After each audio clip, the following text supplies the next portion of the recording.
బోధన్ మాజీ MLA షకీల్పై MP Dharmapuri Arvind తీవ్రస్థాయిలో ఆగ్రహం వ్యక్తం చేశారు. వికసిత్ భారత్ యాత్రను రాజకీయం చేస్తే ఊరుకున్నది లేదని హెచ్చరించారు. గ్రామ సమస్యలను తన దృష్టికి తెస్తే ఎమ్మెల్యే సుదర్శన్ రెడ్డి ఆధ్వర్యంలో సమస్యలను పరిష్కరిస్తానని హామీ ఇచ్చారు. ఆయన అందాపూర్ గ్రామ అభివృద్ధికి అవసరమైతే తన సొంత ఎంపీ ల్యాడ్ నిధులను కేటాయిస్తానని ఎంపీ అరవింద్ అన్నారు.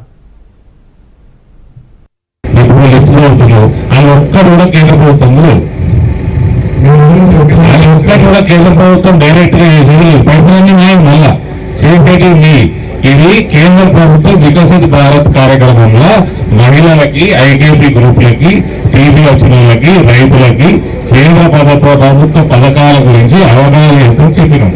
నువ్వు రాజకీయం చేస్తే నీకంటే ఎక్కడ చెప్పినా నేను రావదనా నా దగ్గరికి మరి నీ గ్రామ ప్రజల గురించి నువ్వు పట్టించుకునేటట్టయితే నా దగ్గరికి బ్రహ్మాండంగా 24 గంటల లోపు ఉంటుంది. నా గడులు కావు, నా గడులు కావు.